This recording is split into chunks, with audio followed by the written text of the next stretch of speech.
Oi, pessoal, tudo bem? Professor Eurico aqui. Hoje a gente vai dar continuidade à disciplina de Fisiologia do Exercício no que trata sobre a parte cardiorrespiratória, né? A função cardiorrespiratória aí durante o exercício. E essa parte 2 a gente vai tratar basicamente dessa respiração durante o exercício. Então a gente vai se ater principalmente a essa questão pulmonar e a ventilação, o que que envolve isso em diferentes intensidades de exercício, em diferentes momentos, tá bom? Então vamos começar. Bom, pessoal, primeiramente a gente tem que dar uma recordada aí, né, na estrutura respiratória. Vamos lembrar alguns conceitos aí da estrutura respiratória. Então, se a gente lembrar o que que envolve, né, toda a estrutura, o trato respiratório, ele vai desde a cavidade nasal e oral, né, que está lá nos centros superiores, né, a parte superior, faringe, laringe, né, e depois a gente vai entrando, né, na parte inferior que já envolve a traqueia e a traqueia em si. Então, a partir desse rosa aqui, ó, mais escuro, a gente vai tendo a divisão dos pulmões ali, né, pelos brônquios, né, o brônquio principal direito e o brônquio principal esquerdo. Né? Nesse lado direito, a gente tem o brônquio lobar superior, tem o médio, tem o inferior, e no esquerdo a gente só tem dois, né? O superior e o inferior. Então, isso tudo aqui faz parte desse trato, né, respiratório que envolve essas estruturas aí que fazem parte, né, desde a entrada do ar no nosso organismo até a sua saída.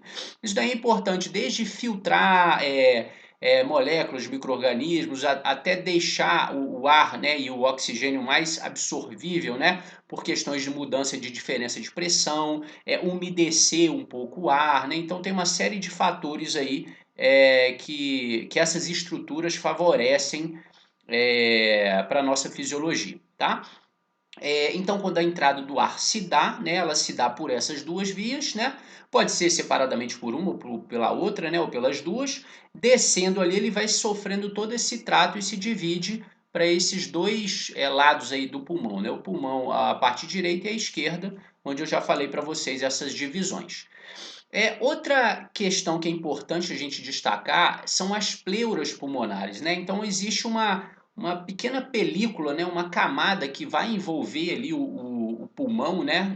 Nesses casos, e que ele serve para deixar o pulmão meio que sempre cheio, né? Ele impede que colabe a estrutura ali, né? Existe um espaço entre a pleura e o pulmão, que existe um líquido ali, né? O líquido interpleural, e que ele impede que essa pleura colabe no pulmão e aí não permita que aconteça essa troca gasosa, porque o pulmão ele tem essa característica é, desculpe. O pulmão ele tem essa característica de permitir a entrada, né, do ar ali, né, e permitir que haja essa troca gasosa. E se essa pleura colasse ali, ia impedir que isso acontecesse. Inclusive, algumas doenças pulmonares, por exemplo, o efizema pulmonar, ele está um pouco ligado a isso. Essa questão da pleura colabar ali e impedir essa troca gasosa. Tá bom? Bom, essa estrutura em si, né, também é completada aqui pelo diafragma, né? Então o diafragma ele também tem uma função muito importante aí. Opa, desculpa. O diafragma tem uma função muito importante aí durante o processo de respiração, porque a movimentação dele aumenta ou diminui o espaço aqui para o pulmão, permitindo que ele expanda ou que ele se contraia, expandindo para entrar o ar e contraindo, né, empurrando, diminuindo o espaço para que esse ar seja expulso durante o processo de respiração, tá bom? Bom, uma questão que é importante a gente entender da pleura pulmonar, né? Então, essa questão, né? A pleura visceral e a pleura parietal. Então, a gente tem essas duas camadas e entre elas tem esse espaço, né? Interpleural, que é preenchido por um fluido, né? Pleural também, né? E ele funciona, além dessa outra coisa que eu falei para você, que impede que colabe ali, que não haja troca gasosa, também funciona para que haja um deslizamento ali do pulmão quando ele se expande, quando ele se contrai, né, no ato de respirar, permitindo que ele se deslize, né, de forma mais amena ali, não gerando, né, fissuras, né, o atrito ali que possa prejudicar o pulmão. essa pressão intrapleural, né, ela é menor que a pressão atmosférica, tá? Isso daí vai ser importante para a gente quando a gente for entender como que funciona esse sistema de trocas gasosas, ou seja, aquela pressão que existe aqui entre essas pleuras, né? Então, intrapleural, nas pleuras ali, a pressão dela é menor, então vai permitir, de certa forma, que o ar atmosférico penetre ali, né? Então, favorecendo, né, esse processo de troca gasosa. E ela fica menor ainda na inspiração, ou seja, quando você puxa o ar, e também previne, de certa forma, que essas pleuras se colabem, impedindo a troca gasosa. O processo respiratório em si, né, que envolve esse movimento do tórax, né, de expansão do tórax, quando você enche o pulmão de ar, né, o seu tórax expande, e o processo reverso na expiração, quando o ar sai e o tórax volta ao comprimento normal, ao volume normal. Esse movimento é importante também para que haja essa entrada e saída de ar do nosso organismo. Se a gente perceber, ele funciona mais ou menos como esse sistema aqui, ó, de alça de balde, né? Então, as costelas aqui, por exemplo, na inspiração, tende a se abrir, né, as costelas, aumentando o espaço ali na caixa torácica. O processo de expiração é diferente, aí o processo reverte e aí expulsa-se o ar, tá bom?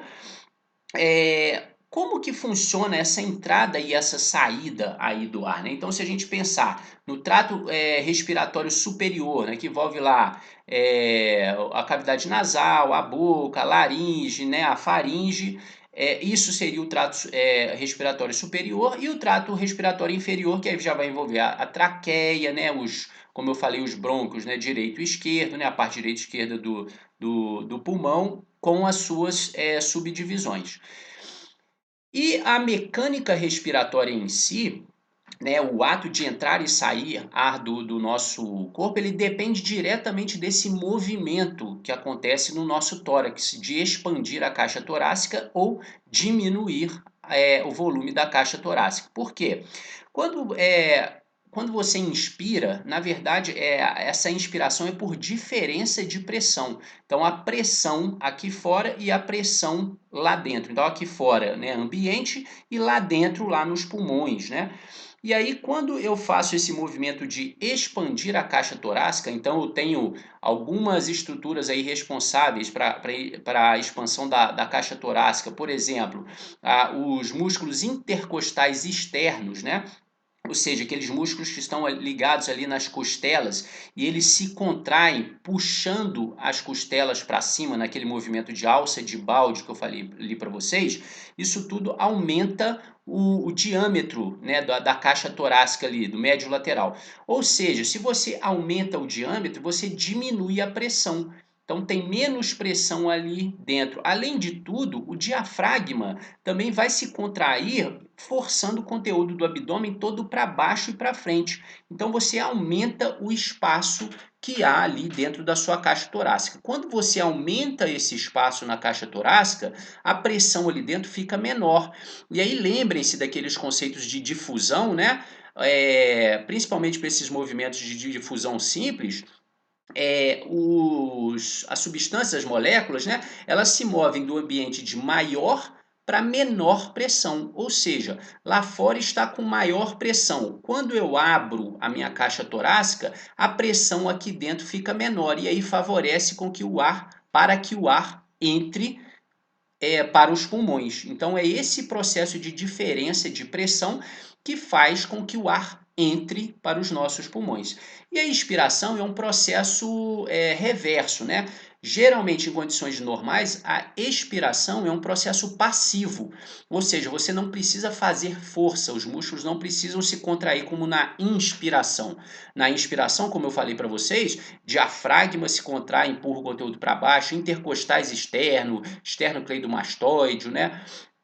Até o próprio a própria musculatura ali que envolve as costelas, né, os intercostais, eles puxam, se contraem, puxando as costelas para cima, empurrando o conteúdo abdominal para baixo e para frente, para que aumente esse espaço. Então isso daí é voluntário.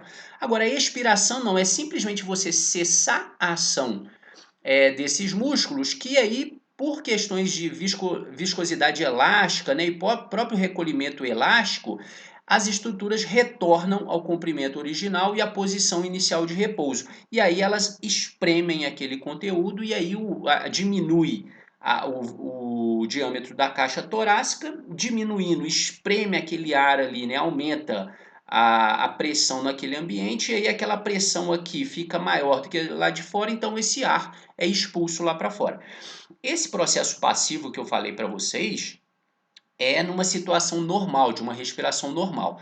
Agora, em uma inspiração forçada ou durante um exercício, né, que você tá fazendo muito esforço respiratório, aí não, ela também passa a ser ativa, principalmente com conteúdo de contração dos abdômenes, por exemplo, que se contraem, né, empurrando o diafragma para cima para expulsar mais ainda esse ar. Os intercostais internos agora, né, eles tracionam ali para espremer as costelas, para fechar as costelas e expulsar mais ainda esse ar. E esse processo se encontra geralmente nos exercícios, ou até mesmo, imagine você soprando uma vela com força, né, fazendo muita força para soprar essa vela. Então também é uma forma de expiração forçada. Mas em condições normais, a expiração é um processo passivo, ou seja, ele é ativo na hora que você inspira, mas a expiração é simplesmente você cessar a ação desses músculos inspiratórios e aí o ar é mandado para fora, tá bom? Então aqui a gente tem um exemplo ali, né, mostrando as pleuras parietais torácica e o pulmão ali de rosa, né? E aí, ó, o processo de inspiração, olha o que acontece. A pleura, né, aumenta ali esse diâmetro, diminui então a pressão entre as pleuras e aí o pulmão se expande, né? Então você diminui a pressão pleural, permitindo que o pulmão se expanda, tá bom? E aqui, gente, a gente tem alguns valores que são importantes a gente saber, que são esses valores de pressão, né? Diferencial de pressão entre o ar atmosférico e a pressão interna lá, por exemplo, ó. Então, se a gente estiver falando de pressão atmosférica aqui fora, em condições de nível do mar, é em torno de 760 milímetros de mercúrio, tá bom? Veja que no estado de repouso, tá? Então esse at rest aqui é repouso, tá? Elas estão equilibradas, então não está indo ar nem para lá nem para cá. E lembrem-se que, ó, a pressão intrapleural, né, entre as pleuras ali, ó, entre as pleuras, né, é um pouquinho menor sempre, né, para evitar que se colabem ali, como eu já falei. Olha lá agora o que acontece no processo de inspiração. Quando você inspira e tem toda aquela movimentação de alça de balde, né, os intercostais externos ali, ó, puxando as costelas para cima, o diafragma puxando o conteúdo abdominal para baixo, olha o que acontece com a pressão interna. Ela cai em relação à pressão externa. E essa queda aqui de 2 milímetros de mercúrio é mais do que o suficiente para que o ar entre para os seus pulmões. Tá? Isso daí garante uma entrada de ar para os seus pulmões e, consequentemente, de oxigênio, essas coisas. E a pressão também intrapleural, como eu falei para vocês, ela diminui, que é ela que vai permitir que o pulmão se expanda. Tá? Agora, no movimento contrário, na expiração, olha o que acontece. Por recolhimento elástico ali, por exemplo, ó, quando você cessa a ação daqueles músculos inspiratórios, o recolhimento elástico faz com que essas estruturas retornem ao comprimento original com força e aí diminui aquele espaço interno, ó. Aumentou a pressão interna em relação à pressão externa, ó, tá? E aí o que acontece? O ar é expulso para fora dos pulmões e novamente a pressão intrapleural é restabelecida. Então funciona mais ou menos com esse balão de ar, onde você aumenta o espaço, o ar entra, você aperta, o ar sai. Então, nossa mecânica ventilatória ela é basicamente esse mesmo mecanismo aqui. A gente expande, entra o ar, a gente espreme, o ar sai. Tranquilo? E aqui a gente tem um gráfico que mostra, né, o que acontece durante a nossa mecânica ventilatória. Então aqui, ó, a gente tem alguns pontos importantes, né? A inspiração, a entrada de ar está aqui, a expiração, saída do ar está aqui, e aqui a gente tem a mudança dos volumes, né? Aqui em litros, tá? De oxigênio entrando no pulmão, e aqui a pressão, olha o que acontece com a pressão. Tanto a pressão alveolar, né, que está lá nos alvéolos, quanto a pressão pleural, e esse meio aqui entre as duas é o que a gente chama de pressão transpulmonar. Então veja, estamos aqui em repouso, então esse início aqui, ó, é repouso para as duas circunstâncias, então o volume de oxigênio aqui, ó, está próximo a zero, e a pressão aqui ela está dos alvéolos, né, ele também está próximo a zero, e da pleura ela está lá próximo a -5, tá? Então veja que quando você inspira, entrou o ar, né, aumentou o espaço interpelviano. Então olha o oxigênio entrando aqui, ó. Tá, ó, entrei mais ou menos meio litro de oxigênio, tá, ó, 0,50 litros, né, meio litro de oxigênio nos pulmões. Para que isso aconteça, olha lá, ó, o que acontece? A pressão alveolar dos alvéolos cai, né, um pouco. A pressão da pleura, né, cai mais ainda, né? Então, saindo aqui, ó, do -5, ela vai para -7, 7,5. Então, ela cai em torno de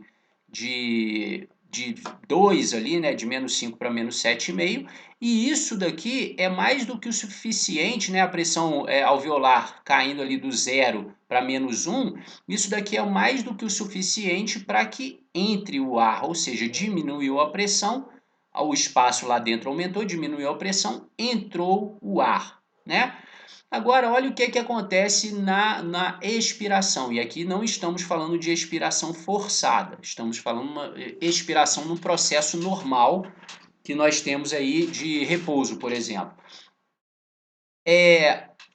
Há o recolhimento elástico, né? Então as estruturas voltam ao comprimento original. Isso faz com que aumente a pressão alveolar. Então a pressão alveolar tem um pequeno aumento aí, né? Acima do repouso.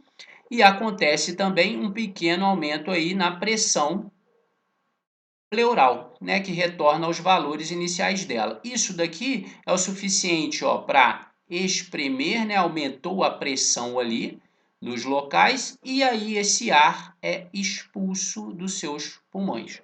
Então isso daqui representa basicamente um ciclo de inspiração, ou seja, um ciclo ventilatório. Envolve uma inspiração e uma expiração. Tá? Isso é um ciclo ventilatório. Esse ciclo para uma condição de repouso, como eu falei para vocês. Durante a respiração normal, então, né, a gente tem os músculos que atuam ali, principalmente o diafragma, mas falei também dos intercostais externos, né? Na expiração, o processo é passivo durante o repouso, mas na expiração forçada, durante o exercício, por exemplo, você tem alguns músculos atuantes. Durante o exercício, ó, a inspiração, o trabalho fica ainda maior, né? Porque você começa a ter que puxar muito oxigênio rapidamente. Então, além dos intercostais externos, a gente tem a ação do peitoral menor, né, a porção clavicular do peitoral, os escalenos, esternocleidomastoide, ou seja, todos esses músculos ligados aqui, clavícula, né, e tal, para puxar ainda mais isso para cima e aumentar ainda mais o volume torácico, para a gente, numa tentativa de quê? De que se expanda mais a caixa torácica para que entre mais ar, né, cada vez mais. Então, isso daqui sempre vai acontecer dessa forma. Aí a gente tem 3 fatores importantes para olhar ali. Primeiro, o trabalho elástico, né? Que é a expansão do pulmão contra as propriedades elásticas. Então, pensem, né? Os músculos, por exemplo, do nosso corpo, eles têm um comportamento parecido com o de um elástico, né? De uma borracha normal, né? Não é exatamente porque o nosso tecido são viscoelásticos. Mas, em geral, significa que quando você deforma o comprimento dele e aumenta, ele armazena aquela energia elástica, e quando você cessa essa força de aumento de comprimento dele, ele retorna ao comprimento original. Tá? Então isso daí tem a ver com essas propriedades elásticas aí dessas estruturas. Além disso, o trabalho da resistência tecidual, né? Você tem que superar a viscosidade do pulmão e da parede torácica, então esses músculos têm que trabalhar fazendo força ali, por isso que a inspiração é um processo bastante ativo, né? E o trabalho de resistência das vias aéreas para superar a resistência do ar, o próprio ar movimentando ali para dentro e para fora do pulmão oferece resistência. Então isso tudo faz um processo extremamente ativo, principalmente em condições onde você está em exercícios extenuantes, em que você está bastante ofegante, né? Então a sua ventilação minuto, né? Então lembrando mais uma vez, ventilação, uma inspiração e uma expiração. Isso é um ciclo ventilatório. Então essa ventilação por minuto ela aumenta, né? Ela fica muito mais rápida. Você fica muito mais ofegante. Então o seu trabalho é muito maior. Sobre a resistência das vias aéreas, a gente tem as diferenças de pressão, né? Então, como eu falei para vocês, depende da resistência oferecida pelas vias aéreas, a entrada e a saída desse ar, e o fluxo de ar nas vias aéreas, né? Como que se define isso? É a pressão externa menos a pressão interna dividido por essa resistência, ou seja, essa resistência que é oferecida à entrada ou à saída de ar ali dos pulmões, principalmente na entrada quando a gente está falando de processo ativo, tá? Essa diferença na pressão dos extremos das vias aéreas, ela vai ser importante e essa resistência oferecida ao fluxo de ar é o que vai dar essa mudança do diâmetro, né? Então, quanto maior essa diferença de pressão, mais ar entra ou sai. Quando essas pressões estão muito próximas, não há muita troca gasosa, tá? E essa resistência oferecida ao fluxo de ar, isso daí, por exemplo, é um complicador em doença pulmonar obstrutiva crônica. Então, doença pulmonar obstrutiva crônica, ou seja, essa resistência oferecida ali, né, do ar, ela dificulta principalmente que é a saída do ar, porque as suas estruturas, além de não estar conseguindo captar muito ar, você também não tem muito o processo de elasticidade para expulsar esse ar, tá? Isso tudo então faz que o fluxo de ar aumente, né? Isso daí é um aumento no gradiente de pressão, ou seja, quanto maior a diferença dessas pressões, maior o gradiente, mais movimenta de um lado para o outro, tá? E a redução das vias aéreas também aumenta a entrada de ar aí nos seus pulmões. Aqui a gente tem a questão do volume de ar, né, movimentado para dentro e para fora dos pulmões durante 1 minuto. E aí você tem como calcular isso, né? Você multiplica essa sua frequência por minuto, né, essa ventilação minuto, pelo volume de ar ventilado por respiração. É o que a gente chama de volume corrente. Isso daqui, o volume corrente, para a gente conseguir calcular isso, a gente teria que ter um analisador de gases, né, para ver de fato quantos litros aí, ou mililitros de gases, né, são expulsos, né, a cada ventilação. Mas para vocês terem ideia de valores de referência, em repouso, né, a gente tem esses valores aqui, ó, de frequência por minuto. Então, a frequência aqui, ó, de 12 ciclos por minuto.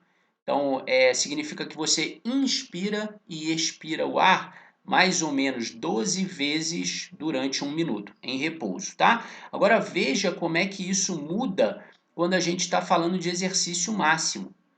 Né? Para exercício máximo, isso pode chegar a 42 ciclos. Olha como é que aumenta a ventilação e essa frequência, né, ventilatória aí por minuto, e para atletas treinados isso mais ainda, né, aumenta mais ainda, tá bom? Então esses valores aqui já dão noção para a gente, né? Primeiro de ventilação pulmonar, né, por minuto, qual a sua ventilação alveolar, qual é o seu volume corrente, né, e que é essa entrada e saída, e a frequência em que você está respirando. Então vejo que o exercício, esses valores todos tendem a aumentar muito em função das condições de repouso. À medida que eu vou aumentando ou fazendo qualquer exercício, ele tende a aumentar. Tá? Ó, veja lá, ó, o que acontece, por exemplo, na minha ventilação por minuto. Olha como é que aumenta em função do aumento da intensidade do exercício. Isso daqui nada mais é que está mostrando para vocês aquele ciclo respiratório. Você está mais ofegante durante o exercício.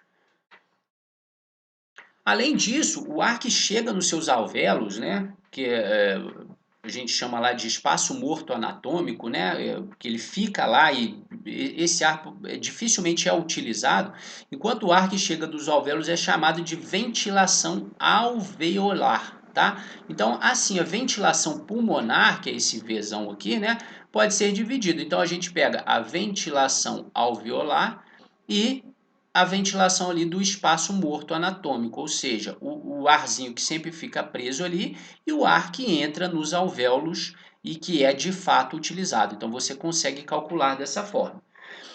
Uma coisa importante na fisiologia do nosso pulmão é que se você ver o nosso pulmão ele é bastante grande, né? Ele tem uma área superficial, né, muito grande. E isso facilita a troca gasosa. A gente vai ver em uma das leis aí para a troca gasosa que quanto maior a área ali, mais fácil de se difundir os gases por essa área, tá? Durante o repouso não é necessário, né, utilizar todas as porções do pulmão para a troca gasosa. Geralmente no repouso é mais a parte basal, né? Parte mais inferior, né? De baixo ali dos pulmões. Agora no exercício é principalmente a parte apical dos pulmões que é a mais utilizada ali para as trocas gasosas, tá? Então isso daí são características que diferenciam repouso e exercício e os locais onde há mais troca gasosa ou maior ventilação aí nos pulmões. Em repouso é a parte mais inferior e mais de baixo, e no exercício é principalmente as porções apicais ou superiores do seu pulmão.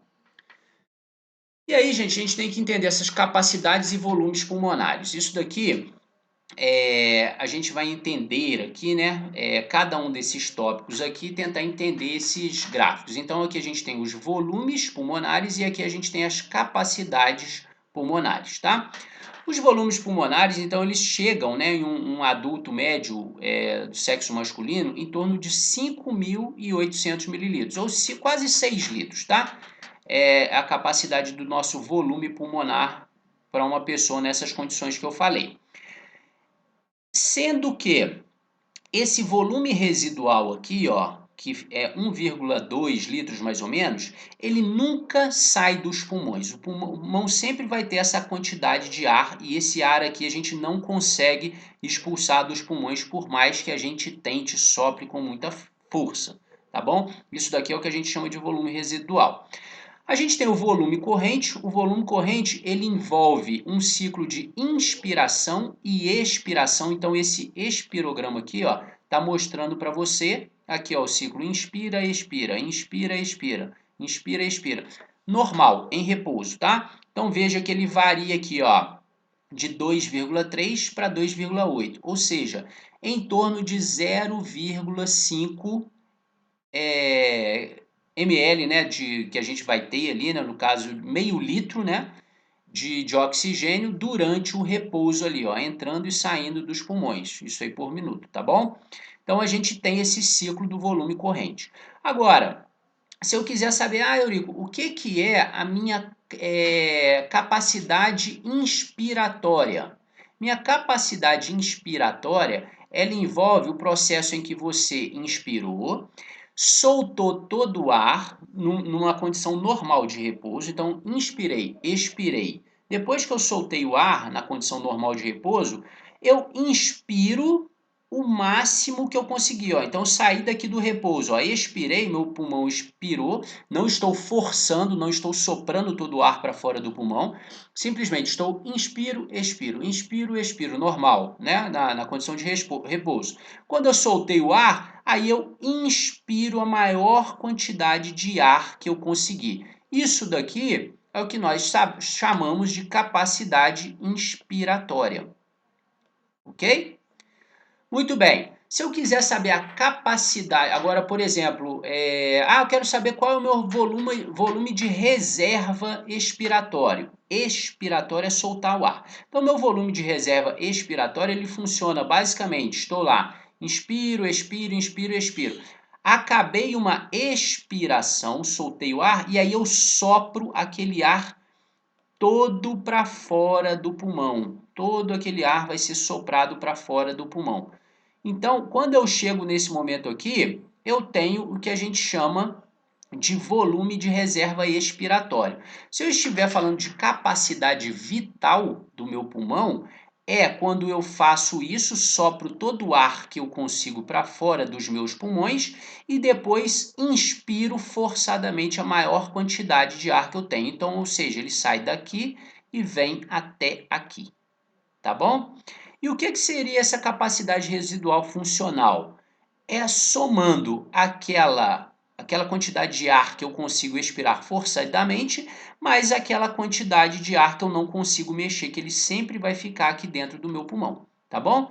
E somando-se isso tudo, nós temos a capacidade pulmonar total, que é, levando em consideração o volume residual, ou seja, aquele que eu não consigo mexer, e todos os outros volumes até a minha inspiração máxima completa. Isso daqui seria a minha capacidade pulmonar total. Então, minha capacidade pulmonar total fica em torno de 6 litros para um homem adulto jovem, tá bom? A minha capacidade inspiratória, vamos ver se vocês prestaram atenção. Como que eu sei qual é a minha capacidade inspiratória? Né? Quanto que eu consigo inspirar, né? Mandar de ar. Após uma expiração normal, sem ser forçada, eu inspiro. Ou seja, qual é a quantidade máxima de ar que eu consigo colocar em ml para dentro do pulmão? Vamos ver se vocês vão saber. Vamos ver se alguém vai saber essa resposta. Quantos ml? É só eu olhar aqui, ó. Ela saiu de 2.300, que foi a parte aqui de baixo da expiração, e ela chegou a 5.800. Basta que eu subtraia, né? 800 menos 300 dá 500, 5 menos 2 dá 3, ou seja, 3,5 ou 3.500 na verdade, né? 3,5 litros de oxigênio que eu consigo fazer nessa condição aqui. Beleza, pessoal? Bom, entendido então essas capacidades e volumes pulmonares, a gente consegue, como eu falei para vocês, determinar isso de maneira em laboratorial, né, com espirometria, ergospirometria, por exemplo, né, e ele pode te dar significados clínicos para diversas doenças, como eu falei, por exemplo, a DPOC lá, né, doença pulmonar obstrutiva crônica, é uma delas, o mal de montanha, né, doenças que acontecem, que foram começando a se estudar essas relações aí de pressão e de oxigênio e tal, principalmente na fisiologia de altitude, né? Que a altitude ela nos arremete a algumas condições clínicas de doença em nível do mar. Então, o que eu quero dizer com isso? Quando você está em altitudes muito elevadas, por exemplo, os montanhistas que fazem Everest, Aconcagua e tal, a condição da mecânica ventilatória dele, né, é muito parecida com uma pessoa que tem alguma doença pulmonar obstrutiva aqui em nível do mar, tá? No repouso, você tem uma reserva substancial desse volume corrente, né? E isso permite que o volume corrente aumente durante o exercício. Se você não tivesse essa reserva, não tinha muito como você aumentar demais essa expansão dos volumes de reserva, tanto inspiratório quanto respiratório. Por isso que é bom a gente ter essa reserva de volume corrente ali bem grande. E o volume residual é aquele que vai ficar nos pulmões após a expiração máxima, ou seja, eles não vão esvaziar, os pulmões nunca se esvaziam completamente, senão eles vão se colapsar, né? E aí vai colar ali, não tem mais como ter troca, né? E aí permite uma troca contínua de gases dos alvéolos, né? Nessas incursões respiratórias, ou seja, um ciclo, né, de inspiração e expiração. Em relação à transição do repouso para o exercício, a gente vê algumas coisas, né? Primeiro, uma resposta ventilatória, né? A primeira resposta ventilatória que se dá com o aumento da profundidade da respiração. Então, imagine que você está em repouso e vai começar a fazer o exercício. A primeira resposta que você tem é aumentar a profundidade da respiração, ou seja, respirar mais fundo, respirar puxando mais ar. Só que à medida que o exercício continua e ele começa a ficar mais intenso, ou o exercício continua a acontecer em tempo, você começa a ter que aumentar a sua frequência respiratória. Então já não é mais só a profundidade, mas também a frequência, ou seja, você precisa respirar mais vezes por minuto, tá? Em exercício leve ou moderado, esse aumento aí do volume respiratório é principalmente ao aumento do volume corrente e da frequência respiratória, tá? Em exercício de alta intensidade, esse volume corrente ele alcança um platô e aí a única maneira de você aumentar essa ventilação aí pulmonar é aumentar a sua frequência. Então você tem que aumentar a frequência ventilatória para aumentar essa captação de oxigênio pelos pulmões, né? Então aqui você vê a frequência ventilatória, né? E esse volume corrente aqui, né? E aí você vê nesse ponto inicial aqui, ó, vendo, né? A frequência respiratória, ó, você está dando 15 batimentos, ó, 15 batimentos, 15 ciclos, né? 15 ventilações por minuto no repouso. E olha que à medida que o exercício vai aumentando, né, e continuando, em termos de velocidade, que, por exemplo, ó, 15 km por hora, você vai tendo que ter mais ciclos respiratórios, ou seja, você vai ficando cada vez mais com necessidades respiratórias, né? Você precisa aumentar esse ciclo respiratório. E veja que isso muda um pouquinho do volume corrente, né? O volume corrente, né? Ele alcança aqui, ó, um platô e o seu ciclo respiratório não, né? Você vai mantendo ele crescente o tempo todo. Ou seja, a única maneira de aumentar esse volume respiratório aqui durante o exercício é aumentando a sua frequência respiratória. Então ela vai ser aumentada, principalmente em exercícios de alta intensidade, tá bom? E uma característica que é importante também a gente entender de diferenças entre os sexos, né, gente? Então, a estrutura do homem e da mulher, eles já começam a ser marcadamente diferentes desde muito cedo, desde muito novo. Então, vejam aqui, por exemplo, um estudo que traz para vocês a diferença do diâmetro das vias aéreas e dos pulmões de um homem e de uma mulher, ou na verdade de um bebezinho, né? Isso daqui é um recém-nascido de 25, desculpa, né? Um homem, né? Na idade de 25 anos, mas isso também acontece com os bebezinhos, né? A gente já começa a ver essa modificação desde muito cedo. Então aqui, ó, a comparação entre homens e mulheres, olha a diferença do tamanho do pulmão, né? De uma mulher e de um homem. E olha que eles têm as mesmas características, né? Mesma idade, mesma altura, né? Então proporções corporais bastante parecidas, mas olha a quantidade em relação à frequência respiratória máximo que consegue ali, ó, por exemplo, 4,4 litros, um homem 5,4 litros, ou seja, 1 litro a mais. Isso é explicado pelo tamanho, a área de troca gasosa dos pulmões. Então, o homem ele tem estruturas que são moldadas desde muito cedo, desde bebê a gente já vê essas diferenças grandes entre homens e mulheres em estruturas, por exemplo, como o coração também. Então, o coração do homem é bem maior do que a mulher. Isso daí desde a infância até a adolescência e principalmente na idade adulta, né, após ali os 18, 19, 20 anos, que esses órgãos já se maturaram bem.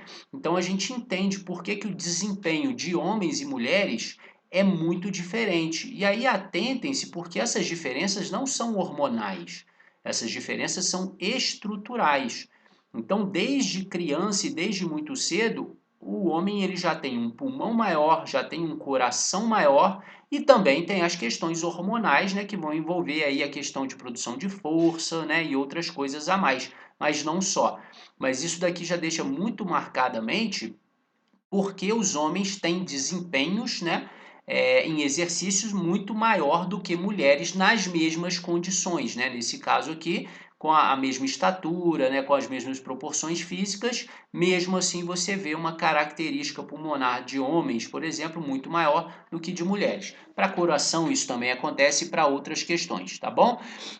Isso daqui então esse menor diâmetro das vias aéreas de volume pulmonar em mulheres dificulta a troca gasosa, elas têm menos pico de frequência, elas têm menos ciclo máximo de fluxo, ela tem a capacidade reduzida de gerar a ventilação durante o exercício, ou seja, elas vão se cansar mais rápido ou elas não vão conseguir produzir tanta energia, principalmente de forma aeróbica como um homem, e essa diferença começa a ser marcante a partir dos 2 anos, gente.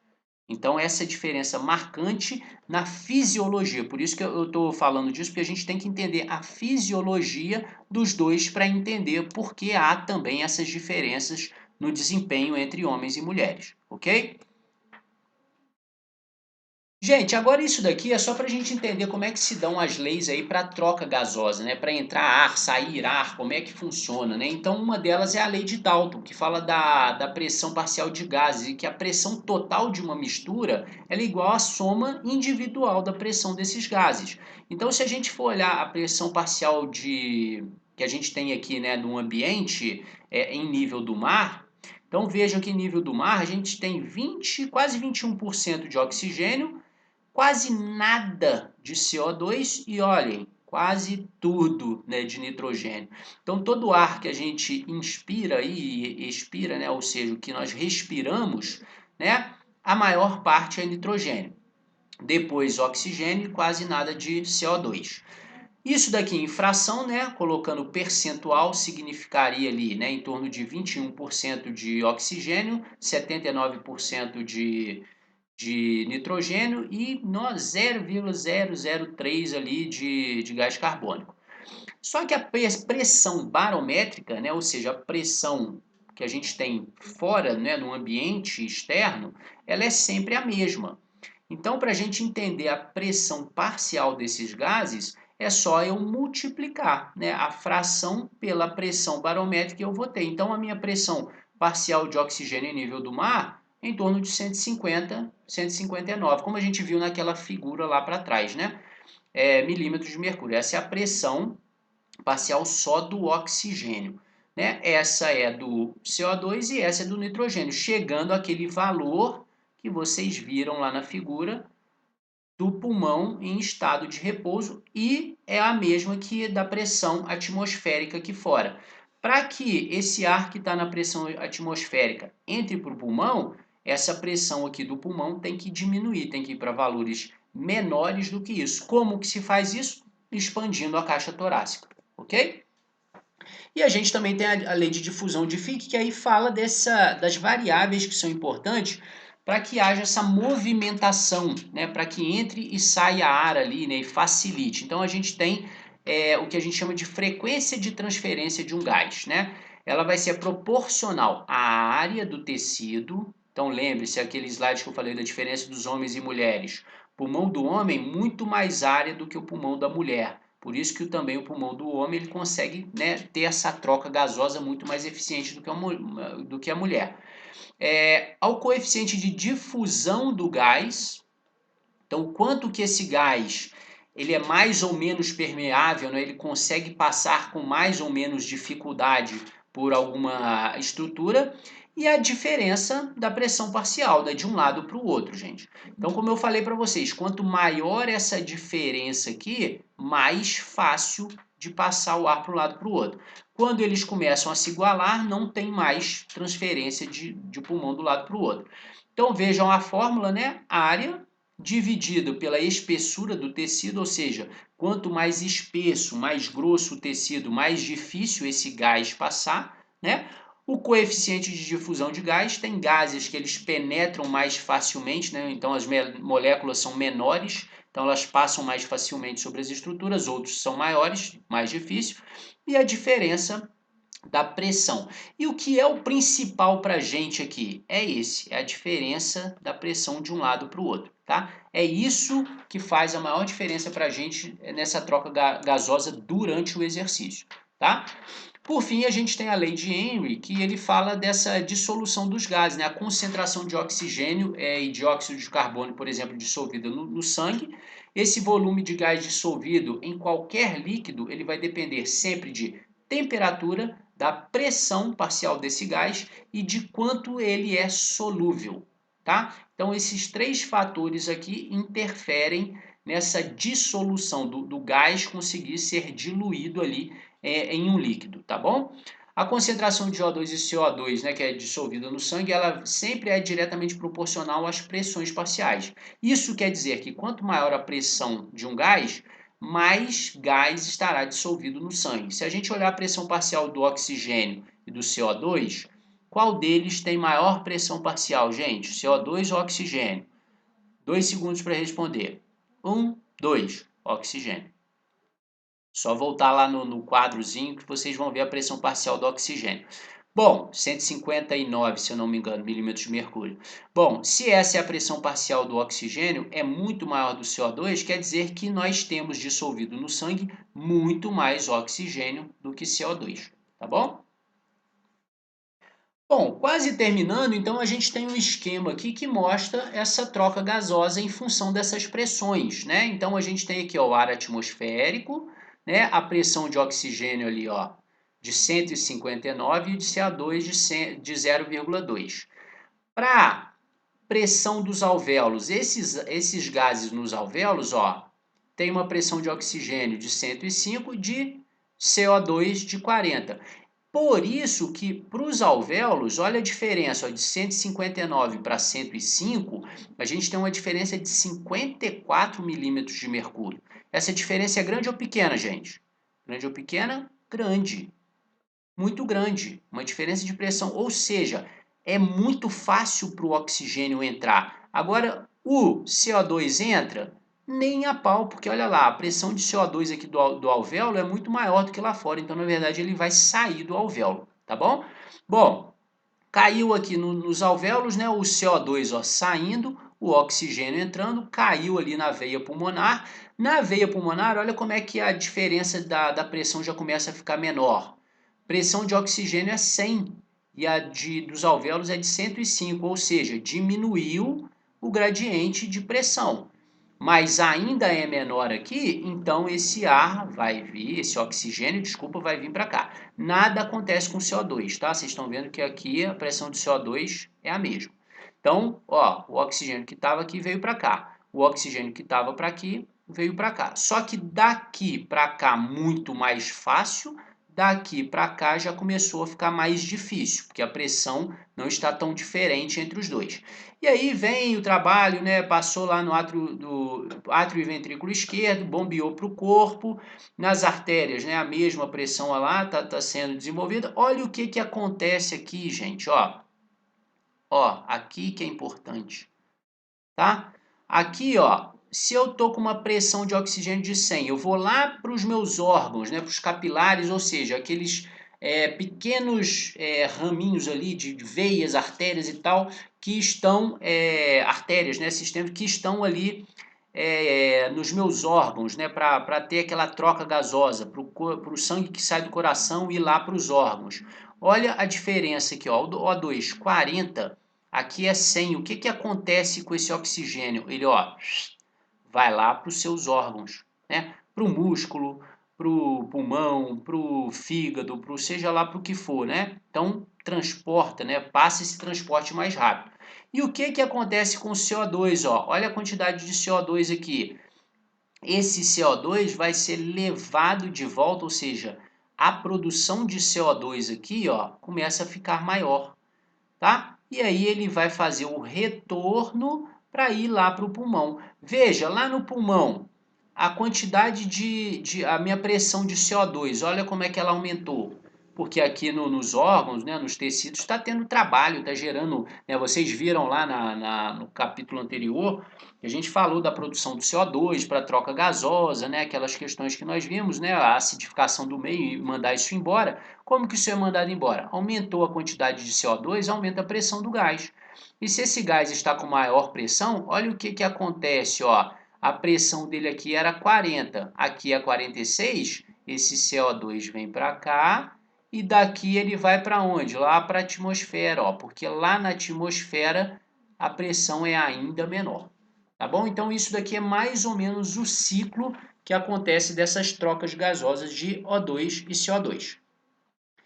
Pessoal, para finalizar, uma coisa que a gente tem que entender sobre o transporte, né, de O2 e CO2 no sangue, 99% desse sangue que é transportado, né, do oxigênio que é transportado no sangue, desculpa, ele é quimicamente ligado à hemoglobina. Então a hemoglobina é muito importante para o transporte do oxigênio, tá? E essa hemoglobina aí, ela tem algumas particularidades que a gente vai ver na próxima aula, e aí eu vou tratar mais disso daqui, tá? Mas é uma proteína contida nos eritrócitos, né, ou glóbulos vermelhos, né, para o transporte do oxigênio no sangue.